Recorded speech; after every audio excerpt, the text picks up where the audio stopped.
আসসালামু আলাইকুম গাইস। আমি হচ্ছে ওয়ার্কিং সুপারভাইজার আর আমার সিনিয়র ভাই উনি হচ্ছে ইনচার্জ। ওনার কাছ থেকে আজকে জেনে নেব যে আমাদের ডেনিম সম্পর্কে যে কি কি প্রসেস করা হয়, মালটা কি কি প্রসেস আছে, এটা আমি আমার বড় ভাই থেকে জেনে নেব। আমার সিনিয়র উনি উনি এখন বলবে।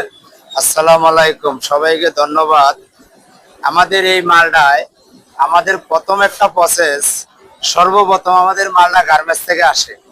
গার্মেন্টস থেকে আসার পরে আমাদের কোয়ালিটি সূক্ষ্মভাবে সেট করে দেওয়া হয়, অ্যাকুরেট করে সেট করে দেওয়া হয়। দেওয়ার পরে আমাদের যে অপারেটর ভাই বেরাদার আছে তারা সুন্দর করে মালটা মেশিনে উঠায়। আমরা 80 করে দিই বা 90 করে দিই, দেওয়ার পরে মেশিনে আসে।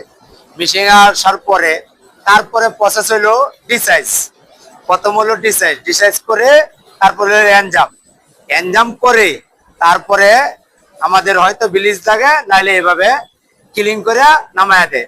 নামানোর পরে আমাদের এই মালটা আবার যায়, হয়তো এসিড করে, নাইলে চলে যায় একবারে ডায়ারে যাওয়ার পরে তারপরে চলে যায় আমাদের এই অন্য অন্য জায়গায় যে কাজগুলো আছে এইগুলার জন্য বিভিন্ন জায়গায় আমাদের এই জিনিসটা চলে যায়। ধন্যবাদ আপনাকে গাইস। আমরা ওয়াশ সম্পর্কে কিছু জানলাম, যে আমরা যে প্যান্টগুলো পরি এগুলো প্যান্টগুলো বিষয় হচ্ছে যে আমরা জানি না, অনেকে জানে না, অথবা আমার থেকে অনেকে বেশি ভালো জানে। যদি কেউ জেনে থাকেন তাহলে আমাকে অবশ্যই কমেন্টে বলবেন আর ভিডিওটা শেয়ার করে সবাইকে জানার সুযোগ করে দেবেন। ধন্যবাদ, সবাই ভালো থাকবেন। আসসালামু আলাইকুম।